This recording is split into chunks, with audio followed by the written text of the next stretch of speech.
கத்திரிக்காய் வச்சு இன்றைக்கி சூப்பரான ஒரு சைடிஷ் ரெசிபி. இது வந்து சாம்பார், ரசம், தயிர், வெரைட்டி ரைஸ் எல்லாத்துக்குமே சூப்பராக இருக்கும். வந்து சிம்பிளாக கட் பண்ணிவிட்டு கத்திரிக்காயை இந்த மாதிரி 2-3 கட் பண்ணிவிட்டு 3 இன்க்ரீடியண்ட் உப்பு, மஞ்சத்தூள், மிளகாய்த்தூள் சேர்த்துட்டு தண்ணி இந்த பாதி அளவாக சேர்த்துட்டு வேக வச்சிடலாம்.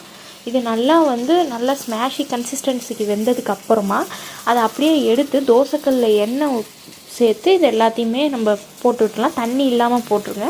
இது நல்லா அப்படியே சிம்மில் வச்சு திருப்பி விட்டிங்கன்னா நம்ம மீன் எப்படி ஃப்ரை பண்ணுறோம் அந்த மாதிரி திருப்பி விட்டிங்கன்னா இந்த மாதிரி கன்சிஸ்டன்சிக்கு வரும். இதை விட இன்னும் நீங்கள் நல்லா இன்னும் கொஞ்சம் நேரம் விட்டிங்கன்னா சூப்பராக இருக்கும். இது எவ்வளோ பிளாக்காக கருப்பாக இருக்கோ அந்தளவுக்கு டேஸ்ட் சூப்பராக இருக்கும். இன்றைக்கி நமக்கு லன்ச்சு காம்போ என்னென்னு பார்த்துடலாம். வாழைப்பூ பொரியல், லெமன் ரைஸ், அப்புறம் இந்த கத்திரிக்காய் ஃப்ரை. உங்களுக்கு வாழைப்பூ ரெசிபி, லெமன் ரைஸ் ரெசிபி எல்லாமே நம்ம சேனலில் போட்டிருக்கோம் ஆல்ரெடி. செக் பண்ணி பாருங்கள். இன்றைக்கி நம்ம வீட்டில் இதுதான் லன்ச்சு. உங்கள் வீட்டில் என்ன லன்ச்சுன்னு சொல்லுங்கள்.